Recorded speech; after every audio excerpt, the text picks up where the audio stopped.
কি বলছে? তুমি যাকে তাড়না করিতেছ, তুমি তাড়নাকারী, তুমি নির্যাতনকারী, তুমি খুনি, তুমি ধ্বংসকারী। একদম সরাসরি তাকে বলছে।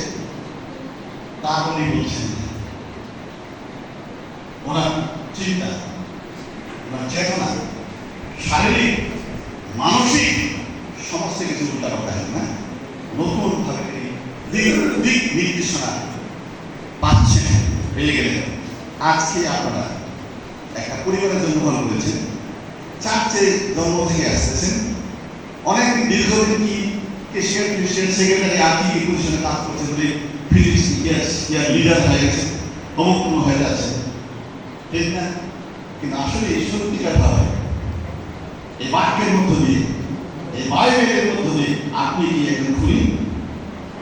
আপনি কি অত্যাচারী? কাকে অত্যাচার করছেন আপনি? প্রতিবেশীকে? কাকে অত্যাচার করছেন আপনি? যিশুকে?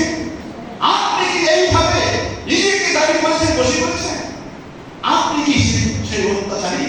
আপনি কি সেই তাড়নাকারী? এইটা আমাদের প্রত্যেককে ব্যক্তিগতভাবে উপলব্ধি করতে হবে। আমেন। যখন তিনি জিজ্ঞাসা করলেন পৌল নিজেই, আপনি কে?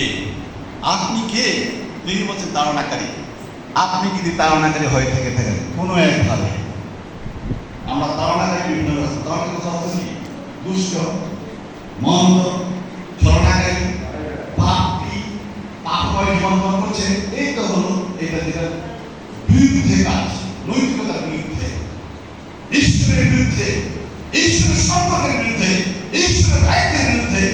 রাষ্ট্রের জিজ্ঞাসা দিয়ে কি রাষ্ট্র কি দ্রোহী?